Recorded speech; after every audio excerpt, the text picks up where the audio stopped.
I'm Sarah, 34F, and I've been married to Jack, 35M, for 8 years. Our love story began in college. We were both studying engineering and bonded over late-night study sessions and shared dreams of building a life together. After graduation, we got married and settled in a small town where Jack landed a job as a long-haul truck driver.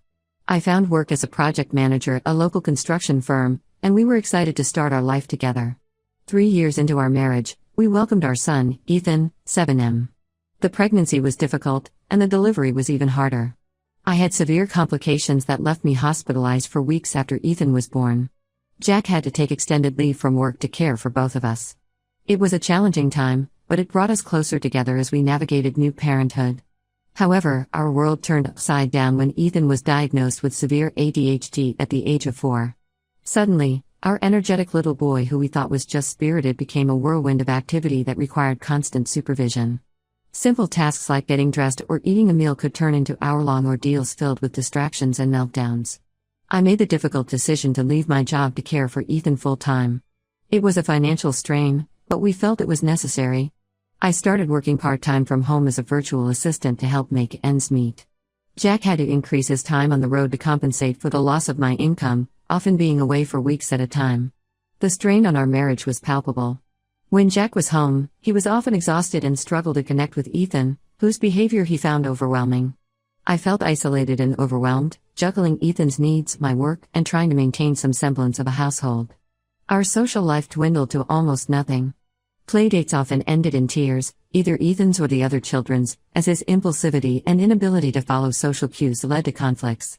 Parents in our community, while outwardly sympathetic, began to avoid us. Even family gatherings became stressful events that we often chose to skip. It was during this challenging time that my sister Lisa, 38F, reached out after years of estrangement. Lisa and I had been close as children, but we drifted apart in our teens. She fell in with a rough crowd, dropped out of high school, and left home at 17. Over the years, I heard snippets about her life through our parents. She had 2 kids, Max, 14M, and Zoe, 10F, from different fathers who weren't in the picture. When Lisa called out of the blue, I was thrilled. We talked for hours, catching up on lost time. She spoke about her kids with such love, and I found myself envying the seemingly normal family life she described. We made plans for her to visit with the kids. The day of their visit arrived, and I was a bundle of nerves. I cleaned the house top to bottom, prepared Ethan as best I could for meeting new people, and even baked cookies, something I rarely had the energy to do anymore. When they arrived, I was shocked. Lisa looked much older than her 38 years, with a gaunt face and nervous demeanor. Max, at 14, seemed much older than his years, his eyes wary and protective as he ushered in his younger sister, Zoe. The little girl clung to her brother, her clothes slightly too small and her hair unbrushed. As the day progressed, the reality of their situation became clear. Lisa was jumpy and distracted, constantly checking her phone. Max took charge of getting Zoe a snack and making sure she was comfortable. When Ethan had a meltdown over sharing his toys, it was Max who stepped in with a calm demeanor, distracting Ethan with a new game while Zoe quietly cleaned up the scattered toys. That night, after they left, I couldn't sleep. The contrast between the family Lisa had described on the phone and the reality I'd seen was stark. I spent the next week trying to convince myself that I was overreacting, that maybe they were just having a bad day. But then Max called me. His voice was shaky as he asked if they could come over again. When I agreed, he hesitated before adding, "Can we stay the night?" Mom's not doing so good." That weekend, the truth came out. Lisa had been struggling with drug addiction for years. She would have periods of sobriety, during which she'd be the mother Max and Zoe deserved, but the relapses were becoming more frequent and severe. Max, at 14, was essentially raising Zoe while trying to keep up with school and cover for his mother's absences. I was devastated and angry at Lisa for putting her children through this, angry at myself for not knowing, for not being there. But mostly, I felt an overwhelming need to protect Max and Zoe. I spent the next week in a flurry of phone calls, to CPS, to lawyers, to Jack. Jack was on a long haul to the West Coast, and our conversations were brief and tense. He was sympathetic but wary, reminding me that we were already stretched thin with Ethan's needs. When CPS conducted their investigation and offered me emergency custody of Max and Zoe, I accepted without hesitation. It wasn't until after I'd signed the papers that the reality of what I'd done hit me. I'd made a life-changing decision without really consulting my husband. The next few weeks were a blur of adjustments. Max and Zoe settled into our spare room, enrolling in local schools. To my surprise, they formed a quick bond with Ethan. Max had a calm, patient way with him that seemed to soothe Ethan's more manic moments. Zoe, despite being only 10, had a nurturing spirit that drew Ethan to her. For the first time in years, I saw my son forming genuine friendships. The house was fuller, louder, but also happier. Yes, it was chaotic and challenging, but seeing the positive changes in Ethan, seeing Max and Zoe slowly relax and act like kids their age, it felt right. But my relationship with Jack was suffering. Our phone calls became shorter, tenser. When I told him I was applying for full custody of Max and Zoe, he exploded. He accused me of making unilateral decisions that affected our whole family, of not considering how this would impact Ethan and our marriage. I tried to explain the emergency nature of the situation, how I couldn't in good conscience send Max and Zoe back into foster care or to their mother. But Jack wouldn't listen. He ended the call saying he needed time to think. Now, Jack is due to come home next week for his monthly break. Max and Zoe are nervous, having picked up on the tension in my phone calls with Jack. Ethan keeps asking when Daddy is coming home, excited to show him how well he's been doing with his new brother and sister. I love Jack and I understand his reservations. Taking in 2 kids, especially teenagers, is a huge adjustment. But I can't ignore the positive changes I've seen in our household. Max and Zoe need us, and if I'm honest, we needed them too. They've brought a new energy, a new purpose to our lives. But I'm scared. Scared that Jack won't be able to accept this change, that I've made a decision that could potentially end our marriage. Scared of how I'd manage on my own if it came to that, raising 3 kids, one with special needs, on my limited income. Am I the asshole for adopting my niece and nephew without my husband's approval, knowing it could potentially end our marriage? I feel stuck between my commitment to my marriage and my duty to these children who have no one else to turn to. Update 1, it's been 3 months since my original post, and I wanted to update you all on our situation. First, I want to thank everyone for their advice and support. Your comments gave me the courage to face the difficult conversations I needed to have. When Jack came home for his break, I knew we needed to have a serious talk. The night he arrived, after the kids were in bed, we sat down at our kitchen table, the same table where we'd shared so many meals, made so many plans for our future. The familiarity of the setting contrasted sharply with the tension between us. I started by apologizing for making such a big decision without properly consulting him. Then, I explained everything in detail, how I found Max and Zoe's living situation, the emergency custody process, and why I felt I couldn't turn my back on them. I told him about the positive changes I'd seen in Ethan, how for the first time, he seemed to have real friends. Jack listened, his face unreadable. When I finished, he was quiet for a long moment. Then he spoke, his voice low and controlled. He said he understood why I did what I did, but he couldn't accept it. He told me he felt like a stranger in his own home, that this wasn't the life he'd signed up for. He'd never wanted more children, especially not ones with such complex needs and backgrounds. His words hurt, but I could see the pain in his eyes too. This wasn't easy for him. I asked him to give it time, to try and get to know Max and Zoe before making any final decisions. To my surprise, he agreed to stay for a month instead of his usual week, saying he'd use some of his accumulated leave time. The first 2 weeks were incredibly tense. Jack mostly kept to himself, only really interacting with Ethan. Max and Zoe tried their best to stay out of his way, which broke my heart. I encouraged them to be themselves and not walk on eggshells in their own home, but I could see the worry in their eyes. They'd already been abandoned by so many adults in their lives, they were scared of being sent away again. Slowly, almost imperceptibly at first, things began to change. It started with small moments, Jack asking Max to pass the salt at dinner, or nodding a greeting to Zoe in the morning. Then, one day, Jack's truck needed some minor repairs. Max, who's always been interested in mechanics, a hobby he'd picked up trying to keep his mom's old car running, offered to help. Jack was hesitant but allowed it. I watched from the kitchen window as they worked on the truck together. At first, there was little conversation, just the clinking of tools. But as the afternoon wore on, I saw Jack showing Max how to do certain tasks, heard the low murmur of their voices as Max asked questions and Jack answered. Meanwhile, Zoe, always the peacemaker, started leaving little notes for Jack, drawings, jokes, or just sweet messages saying things like "have a good day." At first, he ignored them, but after a while, I noticed him smiling when he found a new one. He even started leaving replies, simple things like "thanks" or "you too," but it was a start. The real breakthrough came during a family dinner about 3 weeks into Jack's day. Ethan, overwhelmed by the noise and activity, had a major meltdown. Usually, Jack would try to handle it on his own, often making things worse with his frustration. This time, before either of us could react, Max calmly approached Ethan. He knelt down to Ethan's level, spoke softly to him, and started doing some breathing exercises he'd learned from me. To our amazement, Ethan began to calm down, mirroring Max's deep breaths. Jack watched this interaction with a mix of surprise and something that looked like respect. Later that night, he admitted he'd never seen Ethan respond so well to anyone other than me. As the month drew to a close, Jack sat me down again. He said he still had reservations, but he could see how Max and Zoe had become part of our family. He apologized for his initial reaction and behavior, admitting he'd been scared of the change and the added responsibility. He also confessed that seeing Max and Zoe had brought up some of his own childhood issues. Jack's father had left when he was young, and he'd always feared not being a good enough father himself. We're not out of the woods yet, but Jack has agreed to family counseling when he's home. He's also making an effort to bond with Max and Zoe, even calling them when he's on the road. Last week, he helped Max with a school project over video call, and yesterday he and Zoe had a long chat about a book she's reading for class. It's a start, and I'm cautiously optimistic. There's still a long road ahead of us. We need to figure out the financial aspects of raising 2 more children, and Jack is considering looking for driving routes that would keep him closer to home. We're also in the process of legally adopting Max and Zoe, which brings its own set of challenges.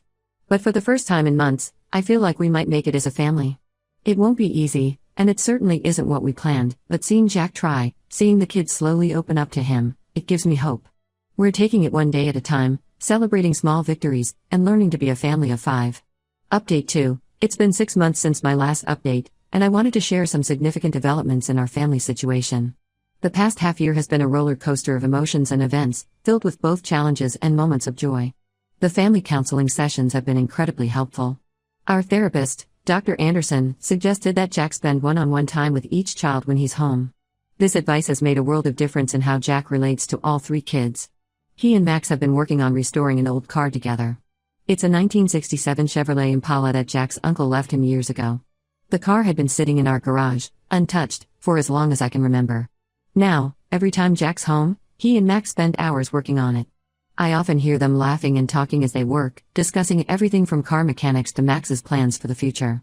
With Zoe, Jack has started taking her fishing at a nearby lake. It was awkward at first, neither of them knew quite what to say to each other. But over time, they've developed a comfortable rhythm. Zoe loves to read, and she often brings a book along. They'll sit in comfortable silence, occasionally broken by Zoe reading out an interesting passage or Jack quietly explaining a fishing technique. For Ethan, Jack has started a tradition of adventure walks. They explore the woods behind our house, collecting interesting rocks or leaves, and making up stories about imaginary creatures that might live there. It's beautiful to see how these walks have helped channel Ethan's energy in a positive way. However, not everything has been smooth sailing. About 2 months ago, Lisa, my sister and Max and Zoe's birth mother, showed up at our doorstep unannounced. I was in the middle of helping Ethan with his homework when I heard the knock. When I opened the door, I almost didn't recognize her. She looked healthier than the last time I'd seen her, her face fuller and her eyes clearer. Lisa claimed she was clean and wanted to reconnect with her children. I was wary, given her history, but I couldn't just turn her away. We agreed to supervised visits, which would take place at our house or in public places. At first, things seemed okay. Lisa was attentive during the visits, bringing small gifts and asking about the kids' lives. Max was cautious but polite, answering her questions about school and his hobbies with short, carefully chosen words. Zoe, too young to fully grasp the complexity of the situation, was excited to see her mom again. She would chatter happily about her friends and her favorite subjects in school. But then things took a turn. Lisa started showing up late to visits or canceling at the last minute. Once, she arrived clearly under the influence, her speech slurred and her movements uncoordinated. I sent her away immediately, but not before Max saw her. The look of disappointment and hurt on his face was heartbreaking. The final straw came when Lisa tried to convince Max to give her money, claiming she needed it for rent. Max came to me, confused and upset. He'd been saving up from his part-time job at the local grocery store, hoping to buy his own car when he turned 16. The fact that Lisa would try to take advantage of him like that made my blood boil. Max was devastated. He'd been hoping for a real relationship with his mom, and this betrayal hit him hard. He retreated into himself, spending more time alone in his room. Zoe, too young to fully understand, was confused and hurt by her mother's inconsistent behavior. She started having nightmares and became clingy, especially with me and Max. Surprisingly, it was Jack who stepped up in a big way during this crisis. He took a rare week off work to be there for the kids. I watched in awe as he navigated the situation with a patience and understanding I hadn't known he possessed. He had long talks with Max, sharing his own experiences with disappointment and how to move forward. He told Max about his own father leaving, and how he had struggled with feelings of abandonment for years. Seeing Jack open up like that, and seeing how it helped Max process his own feelings, was incredibly moving. With Zoe, Jack was patient and gentle. He sat with her through her nightmares, reassuring her that she was safe and loved. He helped her understand that her mother's actions weren't her fault, and that sometimes grown-ups make mistakes too. This experience seems to have cemented Jack's commitment to our expanded family. One night, after the kids had gone to bed, Jack and I sat on the porch swing, something we hadn't done in years. He turned to me and said, "I get it now. I understand why you couldn't turn your back on Max and Zoe. And I'm grateful they're part of our lives. We've decided to cut contact with Lisa for now, prioritizing the children's emotional well-being." It wasn't an easy decision, but after discussing it with Dr. Anderson and the kids themselves, we felt it was necessary. We've left the door open for future contact if Lisa can prove she's truly committed to recovery and maintaining a healthy relationship. On a positive note, Ethan's behavior has improved significantly. His teachers have noticed he's more focused and social at school. At our last parent-teacher conference, Mrs. Thompson, Ethan's main teacher, commented on how much progress he's made. She attributes it partly to the stable home environment and the positive influence of his older siblings. Max has been a tremendous help with Ethan. He seems to have an innate understanding of how to calm Ethan during his more difficult moments. Zoe, too, has shown a nurturing side we hadn't seen before. She often sits with Ethan, reading to him or helping him with his homework. We're not a perfect family by any means. We still have our struggles and disagreements. But we're making progress every day. Jack and I are communicating better than ever, making sure to have regular check-ins about how we're feeling and any concerns we have. For the first time in a long while, I feel hopeful about our future together. It's not the life Jack and I initially envisioned when we got married, but in many ways, it's richer and more fulfilling than I could have imagined. Update 3. It's been a year since my original post, and I wanted to share a final update on our family's journey. The past 12 months have been transformative for all of us, filled with challenges, growth, and unexpected joys. The biggest news is that Jack has decided to change careers. After much discussion and soul-searching, he realized that being away from home for long periods was no longer working for our family. It wasn't an easy decision. Trucking had been his life for over a decade. But seeing the positive changes in our family dynamics when he was home more often during his extended leave convinced him it was time for a change. Jack's now taken a job as a local delivery driver. It was a significant pay cut initially, but it means he's home every night. The transition hasn't been entirely smooth. Jack had to adjust to a new routine and the kids had to get used to having him around more consistently. There were some tense moments as we all adapted to the new normal, but overall, the change has had a profound impact on all of us. The kids are thrilled to have Jack around more. Ethan, in particular, has flourished with the consistent presence of both parents. His ADHD symptoms, while still present, have become more manageable. We've been able to establish more consistent routines, which has helped tremendously with Ethan's behavior and emotional regulation. Max, now 15, has really opened up to Jack. They've finished restoring that old Impala and Max is counting down the days until he can get his learner's permit. Jack's even talking about teaching Max the basics of truck driving if he's interested, a suggestion that would have been unthinkable a year ago. Zoe, at 11, has blossomed. With the stability at home and the consistent support from all of us, she's gained confidence and come out of her shell. She's joined the school drama club and, to our surprise, landed a lead role in the upcoming play. Jack hasn't missed a single rehearsal he could attend, and it's beautiful to see how much his support means to her. Our family dynamics have shifted and evolved. Max has taken on a big brother role not just with Zoe, but with Ethan too. He helps Ethan with his homework and has even started teaching him some basic car maintenance, much to Ethan's delight. Zoe has become the family peacekeeper, often diffusing tense situations with her gentle humor and kindness. We did face one significant challenge recently.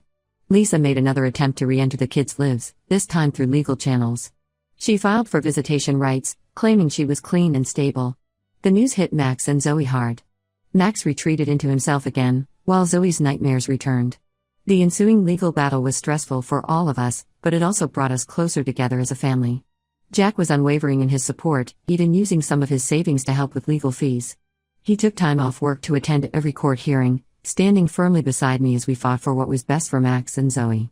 Max and Zoe, now secure in their place in our family, were clear about their wishes to remain with us. It was hard for them, especially Max, to testify about their experiences with Lisa. But they showed incredible strength and maturity throughout the process. In the end, the judge ruled in our favor, maintaining our full custody and denying Lisa's visitation request due to her history and lack of consistent improvement. While it was a relief, it was also bittersweet, especially for the kids who had to formally cut ties with their birth mother.